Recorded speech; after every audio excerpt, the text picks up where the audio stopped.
Oh, Yeah, now. there we Is go. that Now better? we're live. Yeah. Thanks so much again for doing this, Dr. High. I've been looking forward to this for so long. And I admit I'm a little bit nervous because this is kind of a very controversial subject. But I'm so glad that we're doing it because so many moms have been switching from hospital births to home births. And there's just so much, like it's buzzing right now. Like it's just all the talk and it seems like it's all the rage. So I'm so excited that we're finally having this chat. And I obviously I really admire your practice. You know, I recommend, I'm in Orange County, just like you're in Orange County. I know your practice is in Orange County, and I recommend, everyone that I know to go see you for when they have their baby or they need to have a baby. So, Well, that's an honor. Thank you. so And I thought, I'm just saying thank you so much. I'm excited too. Go ahead. yeah, so I thought we could start off just by, explaining to everyone a little bit about yourself, talking about yourself, your background, both, personally and professionally. I personally love, I think it was the hamster story that you always tell. So I love that one. So yeah, if you would just like to tell everyone about yourself. The guinea pigs? Oh my gosh, that's funny. That's right. Oh, that's it. So The guinea pigs. That's it. I can't remember if it was guinea pigs or hamsters. that's funny. And it's interesting. That story was really more, it helped me to understand how a mammal goes through a labor process, but not exactly why I'm an OBGYN. But I did raise guinea pigs and sell them to pet stores because when you're 8 and 9 years old, $5 a baby is a lot of money when they have like 5 babies, right? Woohoo, 25 bucks. But I'm from Orange County and grew up in the Exactly. area. I went to UCLA for my medical school and my residency, and there really, I think, begins this topic for us today because the UCLA residency program was a combination of a midwife training and traditional OBGYN Western medicine. So it was an excellent way for me to get exposure to both sides and actually make it a united front, not necessarily a sided, you know, front. So anyhow, after my training, Mm-hmm. I was hired on by UCLA to teach, and I taught in a Ventura County Medical Center setting where we had family medicine residents. It's a really great program, top 4 in the nation for those family medicine residents who want to go and do deliveries on their own in rural communities or even other countries where there may not be OBGYNs. So we taught family doctors how to do C-sections, deliveries, and manage prenatal care and postpartum care. So it's been an incredible training journey because I have to say, I think when you teach others, you learn so much yourself too. So that 13 years of being in an academic setting set the stage for then private practice. And so in 2011, I opened up in Newport Beach. Really, we had 2 little kids. My parents were here still, and I just really wanted to be next to them and closer. Busy working mama stuff, right? So it was nice to have them. And I, as a probably one of the hardest things I ever did in my life, decided to open this small business. And it's been an incredible journey. And I feel so amazed and in awe sometimes when I sit back and look at kind of what we have now. I have a partner, I have an employed doctor, I have PAs, I have an incredible ultrasound tech, and I hope we're making a difference in women's life because we dedicate everything to it. My partner and I we have a passion for women of all stages, a 10-year-old with an ovarian cyst that needs help to a 99-year-old who maybe has uterine prolapse and can't urinate, and then of course the in between in our childbearing ages. So that's me.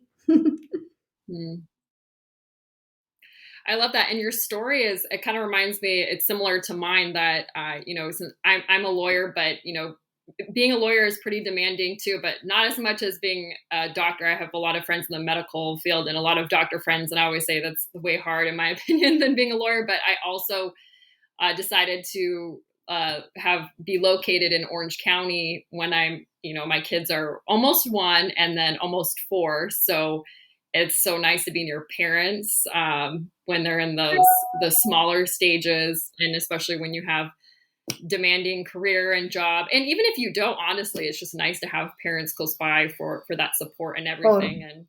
And I can attest that you are making a big difference in Orange County, because I just hear glowing reviews from every single person that's gone to your practice. I know you guys, removed my ovarian cyst, so that was great mm, to have yeah. that taken care of.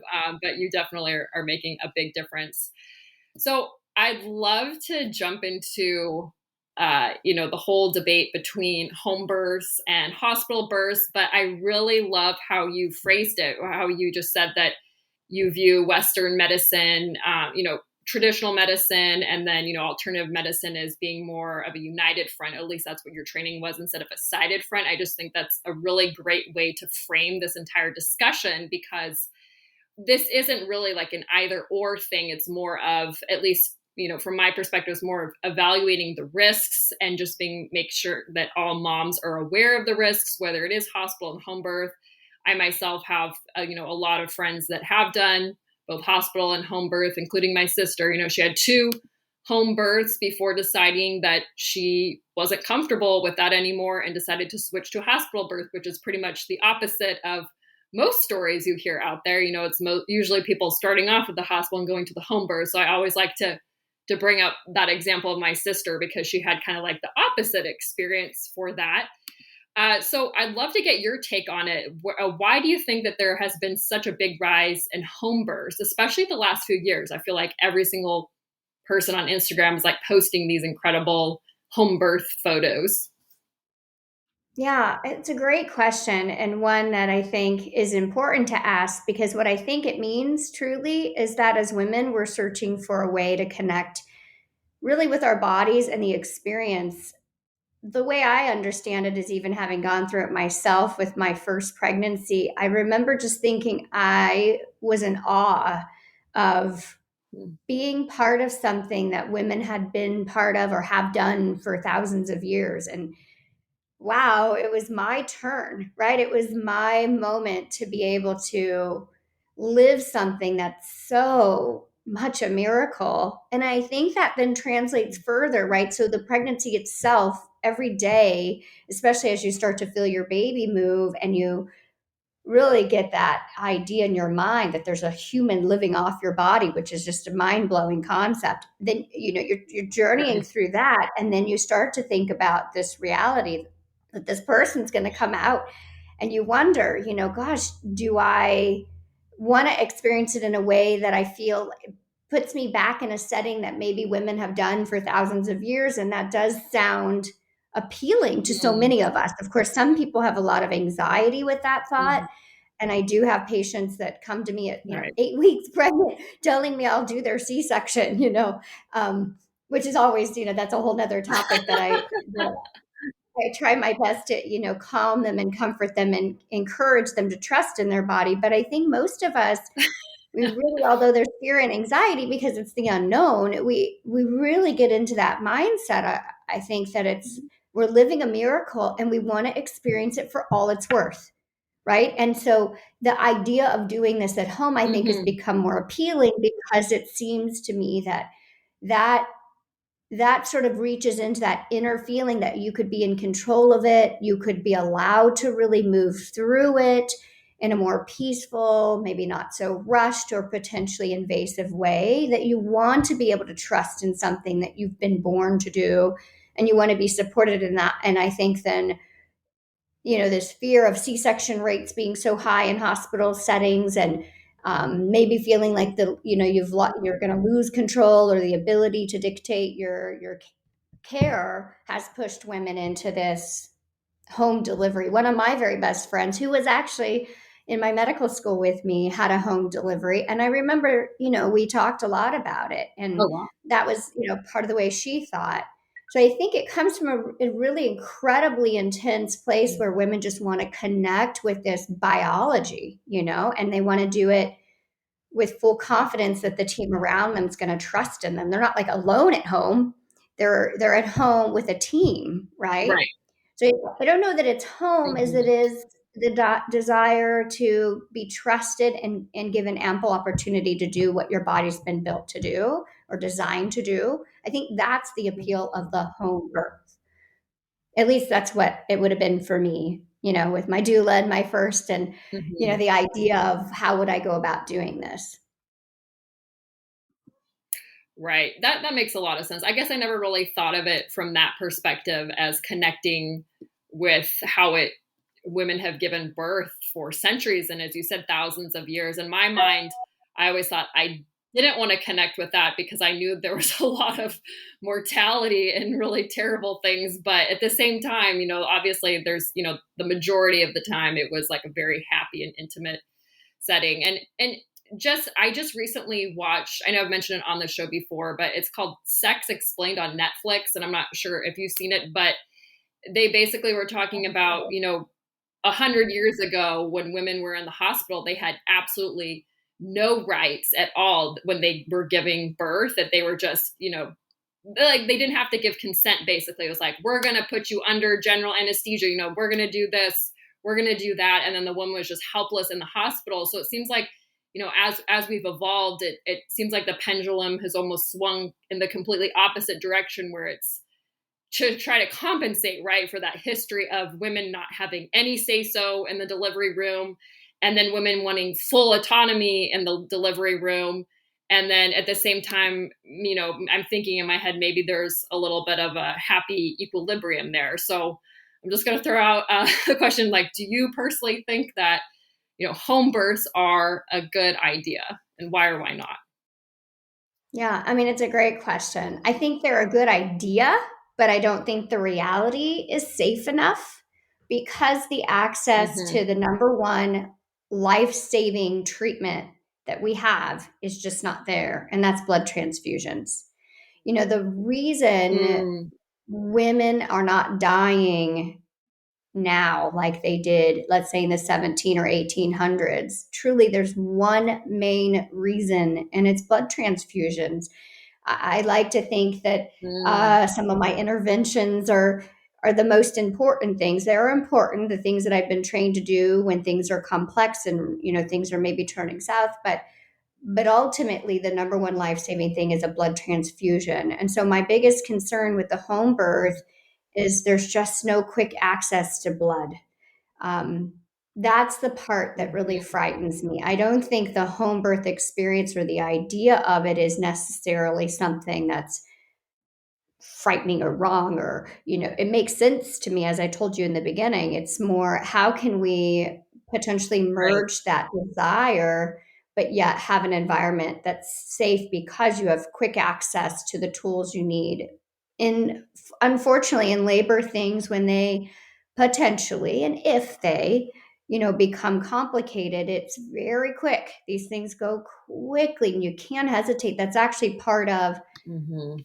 really our training, both midwife, certified nurse midwives, and MD or OBGYNs, maybe DOs, but OBGYNs, is that we really have to know when things are quickly turning.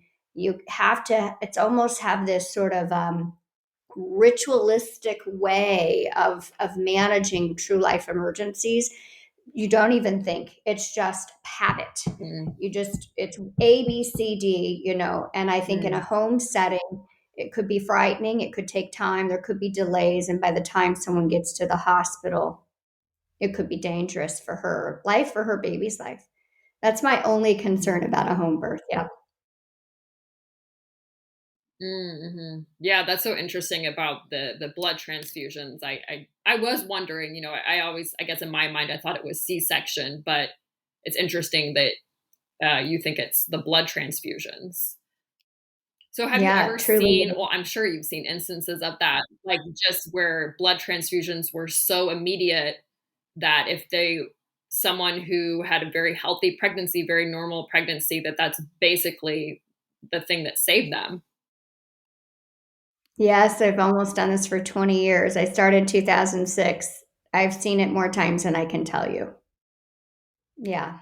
This job, most of the Mm, time, thank God, is it's just this beautiful, peaceful thing. And that really is what I want the message to be for women. I don't want to create a sense of fear, but it's true that Right. there's like these moments of just terror. And that's where it's important, as I was trying to say, that you can't, as the provider, allow yourself to fall into a fearful state, but it is a very Right. quick and instantaneous state to be in, and it happens oftentimes surprisingly.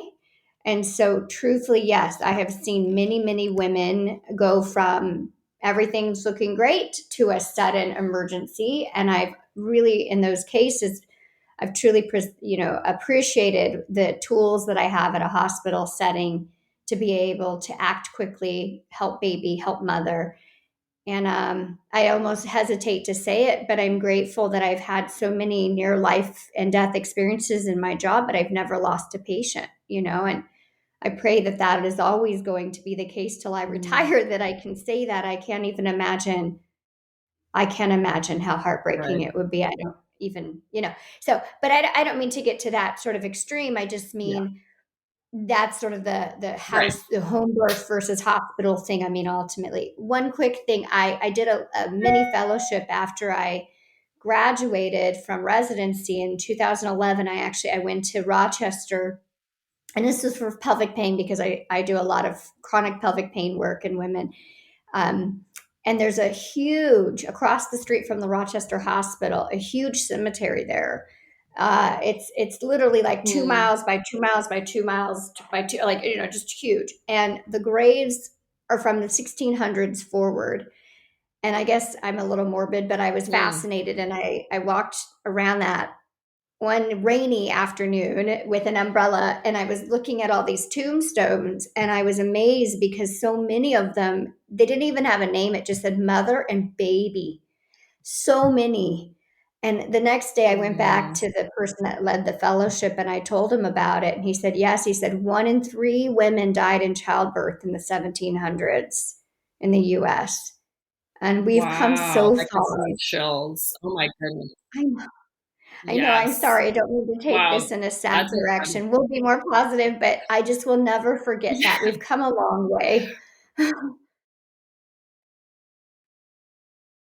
Yes, for definitely. And I definitely think that this is an important part of the conversation because I know it's funny. A few years ago, there's an older family friend who's a man, and he just had made an offhand remark. He said, there's so many people now, so many women nowadays who get C-sections. And he said, I don't remember, this before, or why is that? Like, why do so many women need C-sections? Obviously women have been having kids for thousands of years.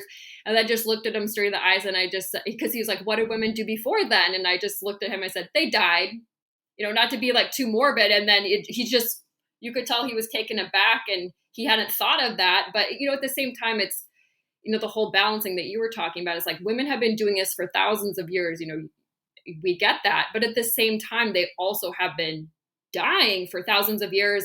And not to be too morbid about it, but I feel like that is often left out of the discussion when we're talking about home births. I don't know if you've noticed this before, but I felt actually a lot of accounts that do promote home births, because honestly, like a lot of the stuff, I like a lot of the stuff that they say, so a lot of women empowerment, those sorts of things. But it almost takes on this new agey factor where when we're talking about fear, we don't really want to bring up fear. And they're all about, don't let fear be the basis of your decision, right? And so they're all like mind over matter, those sorts of things, which are, they're good mantras to have, but at the same time, you have to balance that with what you were saying, the reality. So before I do want to get into the details of, how we can actually have an empowered hospital birth, because I think that would be amazing if we could kind of create the structure that you're talking about of the idealistic home birth in a hospital setting. But before we get to that, I would love Yeah. for you to just maybe say what can a mom think in her head if she's thinking in her head, well, I don't want the basis for my decision to choose a hospital birth over a home birth to be one of fear, Mm, since that really seems to right. be, the motto of the home birth community. Right, right. So you're saying, how do we communicate this ideal that being in a hospital can give her potentially the benefits of a home birth and yet the safety that we get when we're in a hospital and not be centered around fear? Um, yeah. Well, I think that one Yes. of the most things that's important to that is to choose a team correctly. So what, well, not correctly, but the team that you think will support you through your hospital based home birth is truly critical. The hospital itself can Mm-hmm. create a comfortable environment. It can have the tools that are necessary to keep a woman as safe as possible in the case of an emergency. But what would be really important to cluing in this woman who desires this home birth at a hospital would be, who's your team? Who's your support system? Be it your Mm-hmm. family, your friend, your husband, your partner, your physician, the nursing staff, maybe your doula. The first thing that's important to creating this hospital based home birth experience would be that team approach. And I think without that, so much is Mm-hmm. missing, right? And then, of course, the trust in that team. And I hope that women see Mm-hmm. their physicians and their midwives, their nurse midwives, that maybe they see as part of the team that they know wants to give them freedom of choice, flexibility, but yet wants to be there as that safety net for them. Because once you have that trust in your team, Mm-hmm. you have comfort, and comfort and that feeling of safety is what you're saying when mind over matter. I think the mind over matter is feeling cared about, heard, and safe. And that allows their body to relax Mm-hmm. and do biologically what it's made to do. If they're Right. tight and tense and fearful and they don't even trust their team around them, I mean, this could be for a home birth too. If you don't have a team around you, Right. it's going to be so much more intense and difficult, right? So I think being supported and having that right team is more important than where the delivery is. That's my take over the years. Mm-hmm. Mm-hmm. It's really I like unfortunate that a lot. when uh, that's what I've seen. Oh It's no, how I I was felt. just saying that. Go ahead. Yeah, no, I completely agree with that. Actually, when you were saying that, I just had this imagery that popped into my head that I'm a very, visual person that, when people go rock climbing out in the woods, you have to be pretty fearless to do that, right? You're climbing a mountain or a cliff or whatever that is. And you can still have that. Most people still do it with that little, the The little rope light. thing just in case, right? But that doesn't mean that you're fearful or you're climbing up this cliff in a very fearful state, because I don't think that you could probably do that. So just as you were saying that you have to be able to trust the situation and then have that lifeline, and just because you have the lifeline doesn't mean that you're not fearless, which is what you're saying. Absolutely. Yes. And I think that also comes with flexibility, and I have to say that when women, we want so badly to be potentially sort of rigid in our thoughts because we're being taught certain things along the way. We're all seeking advice. I feel the same thing about breastfeeding. You're trying so hard to get it right, right? You want to get it right because your baby is the most important thing in your world, and all you want to do is feed this baby, right? So you'll get maybe, I don't know, do you remember this? I felt this way. I had maybe 30 different people tell me different things when I was in the hospital and shortly afterwards while I was Yeah. struggling with my son. It was so desperate, and I listened so intently to every lactation consultant, every friend, every other mother, my doctor, the pediatrician, and I tried to follow everything they said. Yeah. And it was so, I think I got Yeah. more stressed about making sure I was doing everything they said to do than the trouble I was actually having with my son and the breastfeeding. And I think in labor, it's the same Right. way. Exactly. We're like trying to learn all these things. We're taking advice. We know we need to create a plan, and we need to have all this, and we don't want this, we do want that, we did, and then we become more stressed by this sort of picture we create for ourselves and these sort of I don't know, Mm-hmm. ideals. I I really truly think when it comes to the human body and the human experience, the best way to go is to be a bit flexible and to be forgiving and to be, grateful for what Yes. happens along the way, even if it's not exactly the thing that you were told was supposed Right. to go a certain way, because I do also see a lot of women have incredible disappointment and self regret. Mm. They almost feel like they're a failure. In thinking about this topic, I watched that Mm. The Business of Birthing by Ricky Lake. I thought, I want to kind of Oh, understand yeah. the message. And it was really, there was a lot of really cool points in that movie, but some of it I felt like Hmm. it was an incredible pressure on women, and it was a bit fear mongering. And at the end, one of the producers Hmm. ends up having to have a C-section. And Ricky Lake says to her, Mm.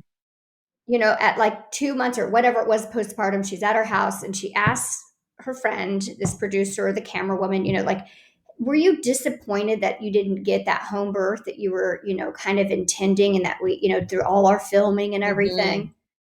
And I thought, why is that even a question? She shouldn't be disappointed. She Yeah. should be amazed by her Right. body, regardless. There's a little human life in the world Hmm. that will grow to do great things. And it didn't matter how ultimately that baby came out. Exactly. You know what I mean?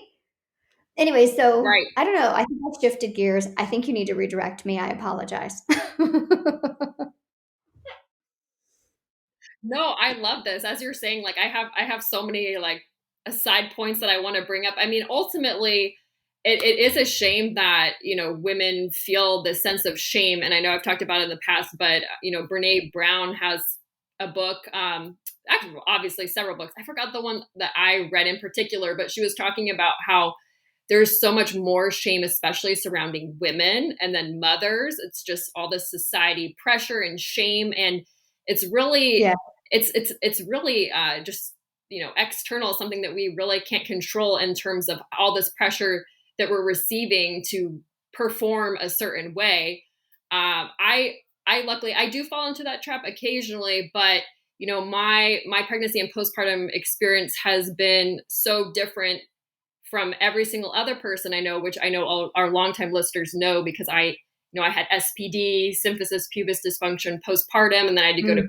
PT for several months. And so whenever I hear the message, "Oh, your body was made for this," I'm like, "Nope, this body was not made for this." And the way that they're saying, because it's almost like this whole fairy tale, like, oh, if you just have mind over matter, then you're going to have this perfect pregnancy and delivery and all that. And I think that that all contributes to the shame too, because then if your body doesn't perform the way that it should Right. ideally perform, then you feel guilt and shame because you're thinking, Mm. well, my body was made for this. And I know that it's good intentions. I understand like the empowerment behind it. But at the same time, a lot of bodies weren't necessary. I mean, yes, they were made to have babies. Yes, but it's not going to be this well-oiled Cadillac machine for every single person. And that's okay. I've accepted that my body wasn't made for this. Like, I'm not meant to have 10 kids. It's just not something that's meant for me. And I'm okay with that. But I don't think most women are. And it's really sad that we are in this position as a society where there's just so much shame surrounding women and motherhood. So anyway,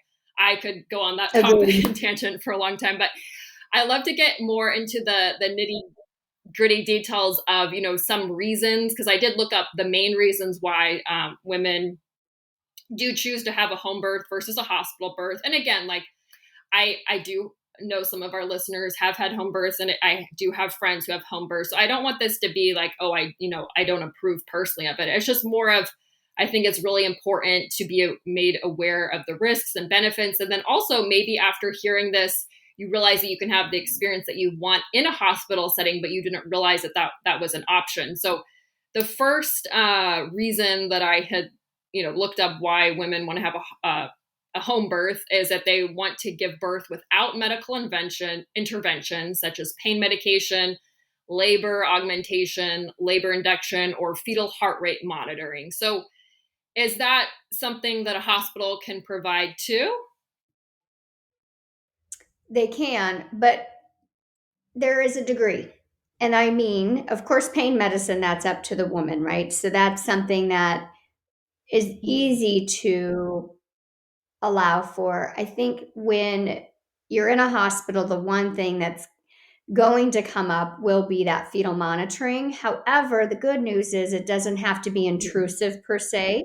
And at a home birth with a midwife, they would do a similar thing, which is the intermittent monitoring, right? And ensuring that the heartbeat's okay, listening for that. So we can do that, and we do that frequently at Hogue at my hospital. We do intermittent monitoring. We also have a really cool Bluetooth, we call it telemonitor, where a patient can have the monitor on her belly but be mobile so that she can walk around, be free to Oh, roam, and wow. not be strapped to her bed. Yeah, so there are Bluetooth remote That's really cool. monitoring options. And so usually we just need something like a 15, 20-minute look at the baby's heartbeat. And we do this intermittently. It does also depend where we're at, so meaning if we're in active labor, we're more than about 6 centimeters, things are moving, more quickly. You might want to check in with the baby more frequently than you would, during that latent labor, that part before 6 centimeters that can even take in a first time pregnancy, 18 hours or 20 hours. So not that you'd be in the hospital that whole time, but for the chunk of the time that's the slowest, you can space out the heart monitoring and then sort of pick it up a little bit. But it shouldn't restrict a Mm, woman's ability to otherwise be free of intervention, as long as we're assured that our baby is tolerating labor well. mm. And I is that think something naturally that a most, mom would have to ask? yes, yes, yes. Default is continuous monitoring, but it's always respected that a woman, if she wants intermittent monitoring, can have it at our institution. Okay. So it sounds like if that's, something that mothers are concerned about, that they can have that intermittent monitoring just as they would have at home in the hospital. And then in terms of, the pain medication, I have heard that some doctors aren't as supportive of not having, pain like epidural or, other pain management drugs, those sorts of things. Is that something that maybe moms should ask around and try to find a healthcare provider who is supportive of those sorts of things? Yeah, I definitely think it goes back to that initial comment, that team thing. Her doctor is part of her team, and it's important to have a fair, honest answer from the physician up front. If a patient truly wants to have an unmedicated birth and, you know, the physician's not honest with her, that they're going to sort of encourage epidurals even when a patient says they don't want it, I don't think that is appropriate in any way, right? So I think if Mhm. that is a goal, a patient should definitely have that conversation with their physician well before she's at the hospital in labor. I will tell you, most of my Mm, colleagues, if not all that I know of in our community, are highly supportive of women and their ability. We know that our patients are able to do this. We've seen it so many times, and it's an incredible feat. mhm, But I also feel that that's an individual's decision, and I want to support women in general, whether or not they want an epidural or not, or maybe some minimal anesthesia, maybe just a topical. I love doing like a topical lidocaine gel as she's pushing, as the head is crowning, just to take the edge off a little bit. That's, none of that'll get to baby, and most of it mm, just sort of nice. helps mom with that last sort of burning, that ring of fire. So you could also come up with a variation with enough planning with your physician or your provider. You could come up with a rendition of what pain control means for you, right? It's not just epidurals. I even give maybe Norco or a Percocet when they're, let's say, 3 or 4 centimeters, and really just want to take an edge off and don't want a big, strong dose of something like fentanyl, which could make you sort of a little more loopy or feel like you're outside your body. It's obviously not a perfect fix. The Percocet's not going to cure all the discomfort of that stretch and the change that's going on in the pelvis, but it can maybe be a bit of an edge off that someone might want if she doesn't want an epidural. Mm, So there's ways to work with women to help them meet their goals. And I think that being open mhm. minded and having options is the most important thing for an empowered hospital birth. Yes, I agree. Yes. So it sounds like as we're going, I'm just going to quickly read through some of the other reasons that women sometimes choose home births, desire to give birth in a comfortable, familiar place surrounded by family, which we talked about, dissatisfaction with hospital care. It sort of goes back to the team, choosing your team wisely that we have been talking about. A desire for freedom and control in the birthing process. Again, what we've talked about, cultural or religious concerns, lack of access to transportation or lower cost. I'm not really sure about the lower cost there. I mean, from what I've heard, some midwives are pretty pricey. But I mean, most of these points, it seems like it's going back to this theme that we've been talking about, is choosing your team.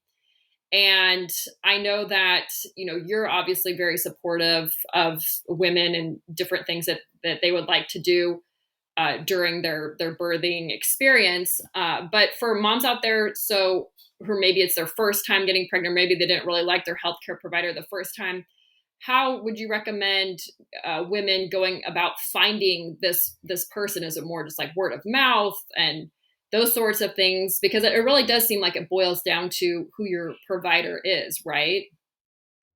Yes, yes. I do think word of mouth is critical, and maybe even interviewing, so that even pre pregnancy, I Mm-hmm. have people come in for preconception visits and we discuss Mm, the way I manage things, their thought process, and even their general health, because so much of the management also depends on maybe things that come with the patient. So, what I mean to say is, let's pretend someone's had a myomectomy, a fibroid removed, and this is a major mm-hmm. surgery that means they can't labor. That might change the way that you might manage her labor, if at all. Maybe she needs a C-section for delivery, right? So, meeting with your physician ahead of time, bringing your personal health with you and potential health risks, and discussing sort of the way that you're hopeful for this future pregnancy and delivery to go ahead of time would probably be the best way. And sometimes it's just trial and error. You know, I was talking to my husband about Mm-hmm. this morning.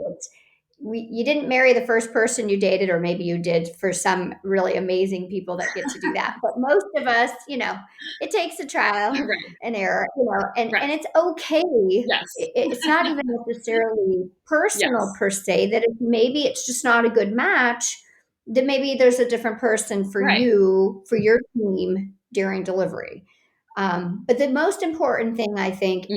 is knowing that the provider you choose, their biggest intention is to be well trained. They know what the skills are that they need if there is truly an emergency that happens, and that they Mm-hmm. respect you and hear you. So if you've got that in a Right. provider, ideal. And therefore, the freedom for the patient to be able to have the delivery she wants is sort of there after, just all hers to be had, meaning she's got that Mm-hmm. background safety net. And now, if she has the trust, like we said in the beginning, she can proceed. And hopefully, with the support of her Mm-hmm. family and the support group in the room during the majority of her labor, she's successful in achieving her goals. Mm. I like that a lot. But Is it's a little when you're effort. It's going to have to put in. discussing. Yeah, exactly. And it's interesting. I have seen some reluctance in a lot of women in quote unquote like firing their provider when they're in the middle of their pregnancy, in a lot of Facebook groups. And I always comment, by the way, to go see you at HM Medical, because when I hear these stories, they're like, oh well, I'm 20 weeks along, and they're just so hesitant about fire, even if it's a really bad situation or it's just not a good fit. And then I don't get it. I'm like, well, obviously it's not working. I guess it's, it kind of reminds me of when someone's dating, if they have a bad boyfriend, it's like, dump him already. Like, you deserve better, find a healthcare provider that supports your decisions. And so I don't really know why there's that big hesitancy, but if anyone's listening, and even if you're 38 weeks pregnant and you don't like your healthcare provider, switch, go see Dr. Howe instead if you're in Orange Oh, County. you're So, so. yeah, I don't really know that. What is You that? know, I I'll put that out there a little bit more to say it may not even be that it's a negative thing. It may be there's just Mhm. stylistic things that just don't fit. You just don't fit each other. Right. I know that we have a physician in our Exactly. community who there's one I know does a lot of C sections. You know, her C section rates been up to Mhm. 50%. And so she Mhm. attracts patients that really truly just want elective C-sections, you know, and so that's a really good fit Mhm. for her. Does that make her a Right. bad person? I don't think so. I think she has a niche for her. It Right. works for her. It works for them, you Mhm. know? So it's Yes. more kind of an understanding of personalities and goals. It may not be hurtful. It may not mean you're a bad doctor. It may just mean the goals I have are different Right. from the way that maybe your goals seem to be presenting as a physician. Thank you, patient out. You know, right? Yes, exactly. Yes, that's a good point to bring because I do have friends that do prefer C-sections and just have had multiple C-sections too, and that's what they prefer. So I that's a really good point to bring up that it's just not a good fit. You know, maybe the stylistic is different or the approach is different, the outlook is different.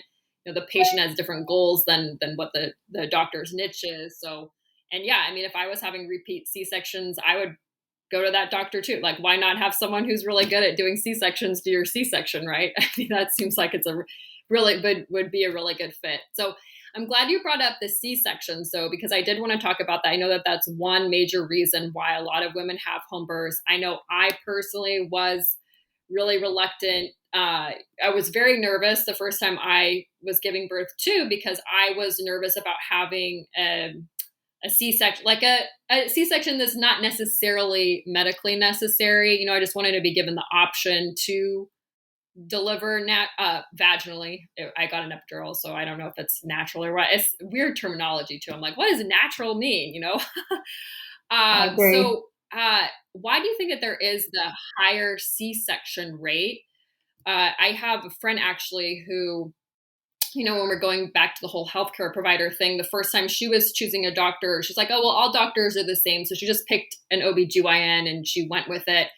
And then she had a C-section that wasn't really necessarily medically necessary. You know, it was kind of, it seemed like it was more like an elective because the doctor was like, oh, well, you've been pushing a while. Let's just, you know, go do the C-section. I think he was just trying to help her out, but she didn't really want one. And so then the second time, and she actually just had her third baby, so she had two VBACs back to back.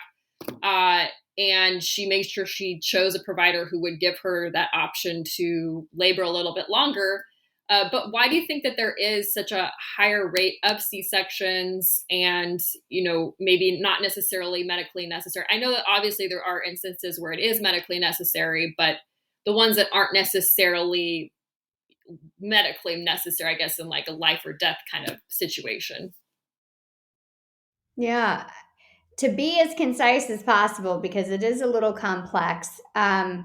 What I've seen the biggest change since I started all this, you know, 2002 in my training, is that our labor curves and the way that Mm-hmm. we're trained as OBGYNs to decide when C-sections are needed, they have changed. So the curve itself has now been extended, meaning, you know, we allow so much more time and different stages of labor than we did in the past. So imagine if you're Mm-hmm. trained a certain way that it should be this is the rate. And if the woman doesn't go this certain rate, then that is an indication for C section.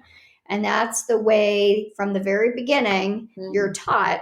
You're going to extend that training to real life practice, right? And so, probably mhm, 10 years ago, maybe a little bit more, 12, 13, we started to question that. And we thought, you know, these Friedman curves, these curves of labor, they may not be right. mm. And so, well, what would happen if we Wow. gave women more time? What if we did allow her to go more than 2 hours without cervical change after 6 centimeters? Or what if she pushed for 4 hours instead of Mm, 2 to 3? You know, what would happen? And guess what happened? We had more vaginal deliveries and we had really good Wow. outcomes. And so, what we realize Wow. now as a whole is that women just need more time. Yesterday, I delivered Yes. 4 patients, and they all had very unique stories. They were really interesting. But one, I'll tell you, it was her third, and baby was looking up, which is the hardest way to do it. She pushed for 3 hours. That would have gone way outside of the norm for the way I was trained. It's her third baby. After an hour of pushing, she should have had a C Mhm. section. But we ultimately had a beautiful vaginal Oh, got it. delivery, and she's doing great. She's recovering. The baby's Wow. fine in her arms, no problem. So I had to shift. Physicians had to shift. This is just, I think, also the grace that all science has to be given in all fields and in medicine in general. Mhm. As we learn, as long as we continue to develop and grow, we'll improve and we'll have better outcomes. And that's what I see happening. So the C section rate was Yes. high because of a true belief that they were Mm. indicated when they weren't. And now the C section rates are dropping because there's a huge move in the US, Wow. especially, but in California, definitely, to lower our C section rates, allow more time. And really, for me as a physician and for many of my colleagues, the rate limiting factor is our baby. As long as our baby is tolerating Mm. labor and there's no distress or Right. ongoing distress, there's always some distress in labor. That's normal. Babies get a little stressed out. Yeah. That's just the way it's Yeah. going to Yeah, be. You know, distressless people's in labor? stress. I want that labor.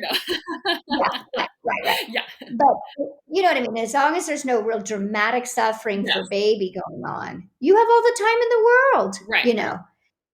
So I Yes. think that people need to know Mm. they're going to see these C-section rates go down. They're going down now. Mhm. The rates are lower than they've been because we're learning and we're progressing and we're getting better at this. Mm.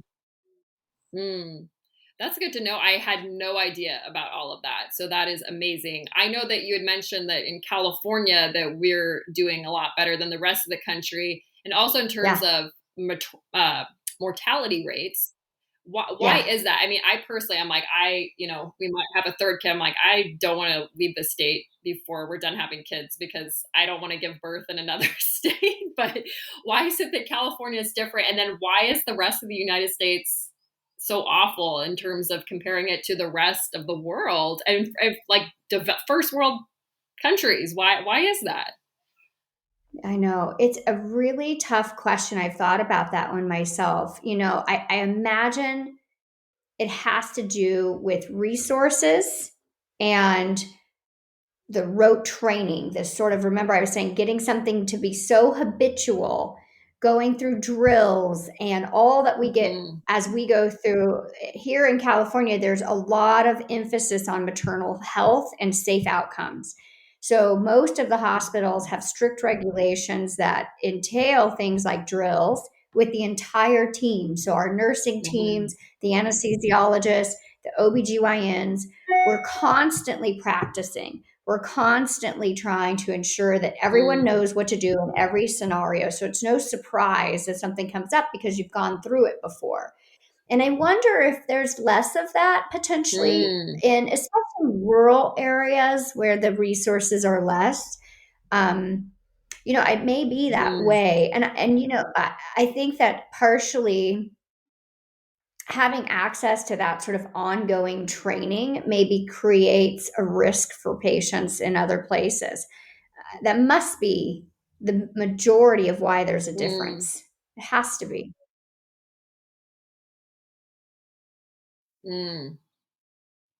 Yeah, I think that I had read something about Hogue and the Saint, because I know that Hogue, where you deliver, and the Saint Joseph Network, that they have these, and obviously my information is maybe outdated, like these little kits for hemorrhaging in the rooms, and that's something that other hospitals don't necessarily have. And going back to the blood transfusion, so I know that is that something that Hogue still has, like the little kits or whatever for hemorrhaging?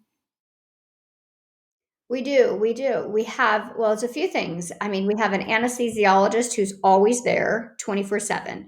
We have an OBGYN who's a Hmm. laborist who's always there 24/7. And these are things that maybe a woman may not know to think about when she's considering her hospital. I've worked at hospitals, get this, where there's no anesthesiologist there. They have to drive in from home. There's no What? OBGYN there. There's labor and Oh my delivery. gosh. Yes. So we just drive in. The worst case in my entire career was getting called to that hospital, which was 30 minutes away from my house. This is when I was in Ventura. And all Oh that wow. was at that hospital was an emergency room doctor, his nurses, my labor and delivery nurse, and then this stranger of a patient that I happened to cover because I was on call, who was a 5 foot Oh my tall gosh. woman with an 11-pound baby. As I Oh my arrive, gosh. she delivers the head, the Wow. shoulders get stuck, and I realize as I'm trying to get those shoulders out and they're not coming, that I literally have up to 7 minutes or the baby could die. And if I don't get that baby out, no one will because there's no one there to help me. It was me and me alone, and that was it. Even my nurse didn't. I mean, what was she going to do? And it took me 4 minutes. Yeah. I did get the baby out, but I couldn't do all the same maneuvers or things that I could have done in a setting where I would have had a team around me. Now, by the way, the baby miraculously, thank you, dear God, did okay, and mom did well. But that was probably the scariest experience I've ever had, where I felt like I had a Oh lack my of I gosh. didn't have the resources to keep her safe. But so yeah, so at Hogue Mhm. we have the medications that we need if the bleeding starts up, or maybe the baby's not doing well, or we need to slow a contraction pattern down. We have afterbirth, not only the kits that you spoke about and blood transfusions, but we have things like Bakri balloons, which are things that we can put inside the uterus to put pressure to stop bleeding. We even Mm. have, and here's another thing to think about in Wow. a hospital, interventional radiologist who can help temporarily put little clogs in the arteries leading to the uterus to slow that bleeding and save lives and save uteruses so that she doesn't need a Wow. hysterectomy to save her life. So, see, I think Wow. Hogue has Oh all my these great gosh. resources. I don't know, I can't imagine. I think probably the major cities on the East Coast and in the Midwest do have these same resources, but I just imagine that the smaller rural towns, just their hospitals don't Mm. have the staff and supplies that the major hospitals do. And that's maybe where the numbers are different. Mm-hmm.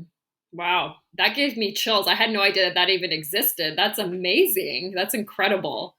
I can't believe that. Yeah. So going back to like the rural area, I did want to ask a question because I have a friend who she's a nurse, so obviously she doesn't do L&D, but she did that when she was training to become a nurse because she was thinking about it. And she has some friends that live in a rural area, and they chose a home birth over a hospital birth because they didn't like the hospital. Do you ever think that there would be a scenario where maybe the local hospital isn't that great and it's maybe better to do a home birth? Or what do you think about that kind of scenario? I know it's kind of hard to say when you don't really have specifics, but I always think being close to a blood bank is always better than not. So I just think for that, we get right back to that mm, blood thing. Our uterus is a faucet. I mean, hmm. when it turns on, let me tell you this, it's like a fire hydrant. Let's not call it a faucet. It's a fire hydrant. If you saw a Yeah. fire hydrant just out into the sky because maybe it was turned on without the the fire hose, that's our uterus. Yeah. I just think you need to be where the blood is. I obviously Yes. I feel horrible, thinking, and you're right, the scenarios out there that maybe there are places where women aren't comfortable in their local hospital. What do you do? Hmm. Yeah. I guess what they have to do the most though is to, like we said, well, gosh, it keeps coming back. When they're at that hospital, to have the team of people that know them well, that can advocate for them, that can speak up for them, that can continue to sort of protect the Mm-hmm. ideals that maybe that woman has or her goals, then hopefully at least Right. during that process she has the best experience she can, but she should be near where the blood is. That's my thought. Yes, I like that. Yes. Yeah, because I mean, you could always hire a doula that can maybe be your advocate at the hospital. If, maybe your husband's good I know my husband's pretty good about being assertive and direct, but I know a lot of husbands just kind of freeze in the delivery scenario. So, if your husband's not good at it, maybe get a doula, or I don't know, your mom or sister, or someone who's just going to advocate for you and ask those questions. Because obviously you're not going to really be able to when you're in distress like that. I know I definitely don't think very clearly most of the time. It's like, okay, fine, whatever you think, it's like not really great in that Right. kind of situation. I know we're running out of time, but I did also want to ask you about the difference between home births in the US versus overseas, because I know that we do have some listeners in Europe and actually some in Israel. Is interesting. So shout out to those people. But I've heard that home births, and I'm not sure how familiar you are with that, but they're a little bit different setup because they're more qualified or something like that. So I'm not sure if you're really familiar with the differences, but I thought I'd just throw that out there just in case you know. Well, with the appropriate training, the nurse midwives in the US versus Europe should be the same.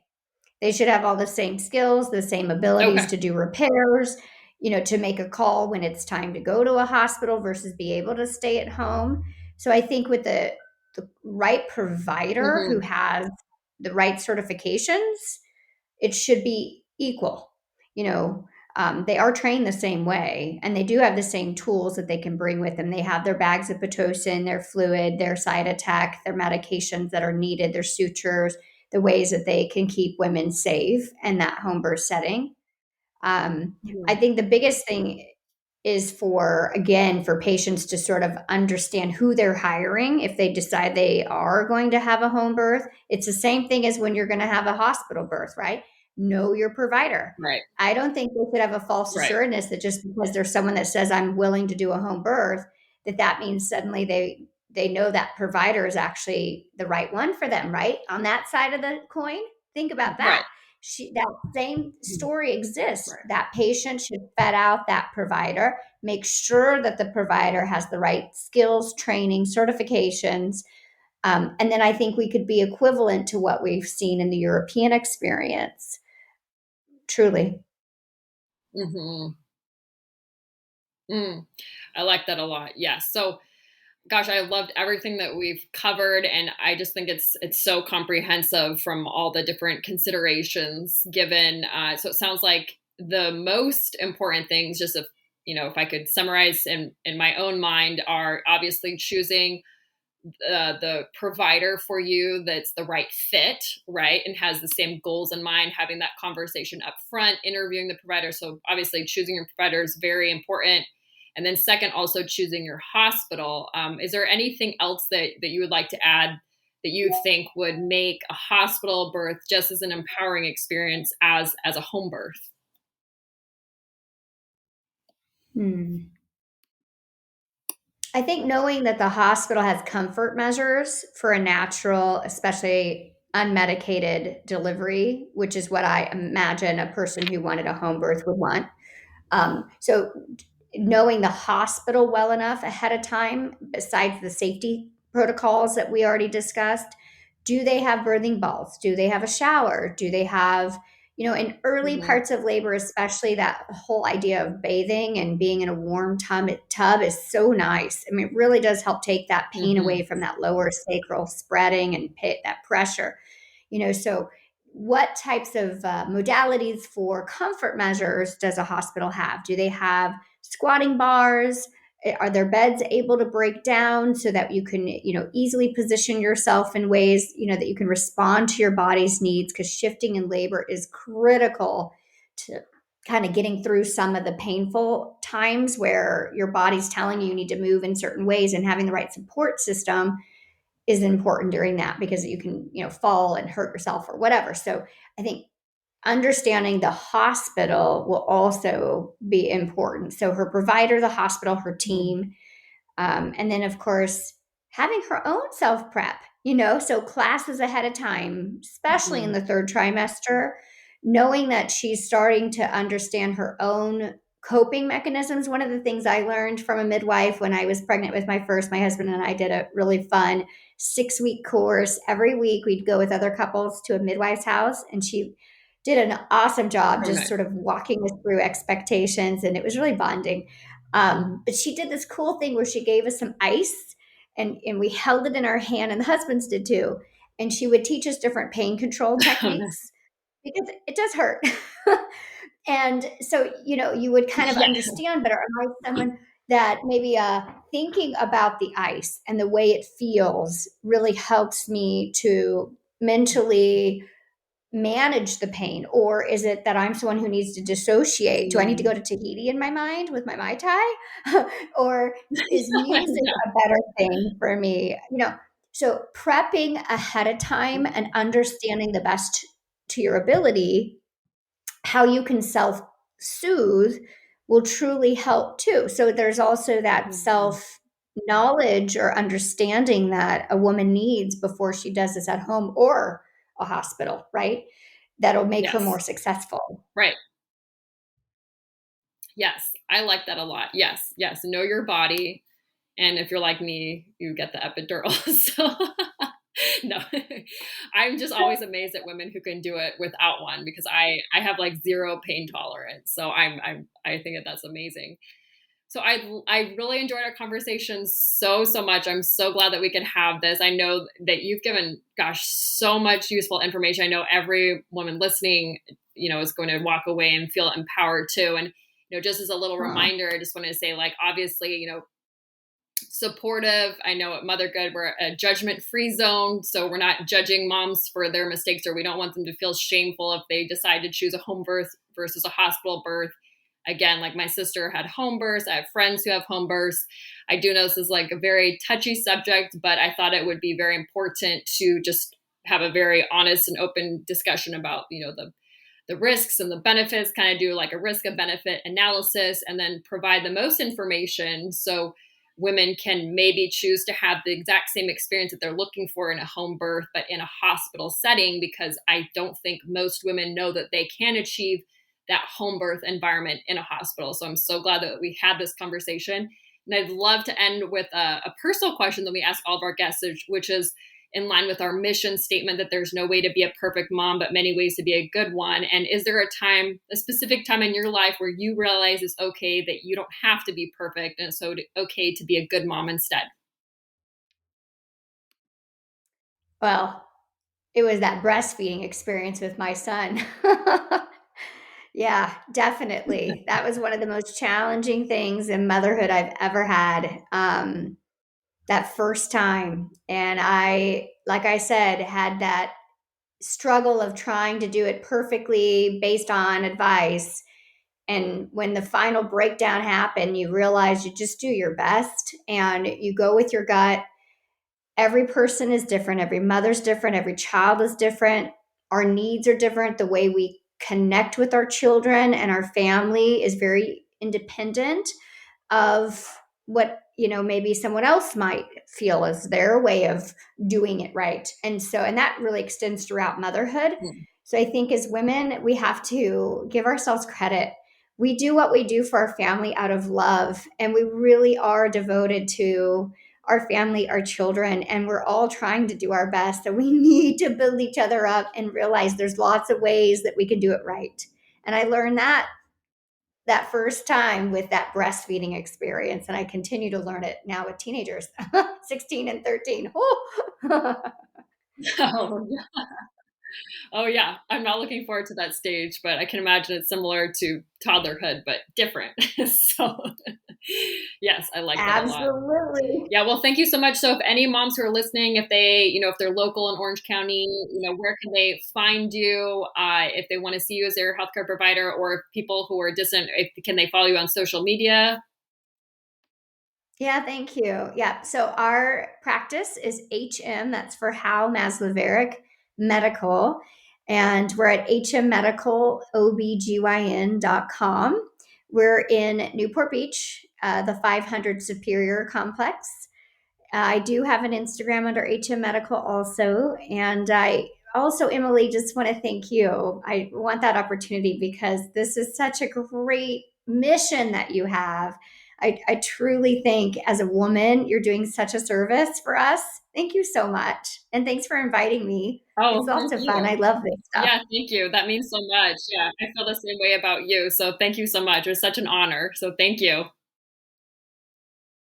Thank you. My honor.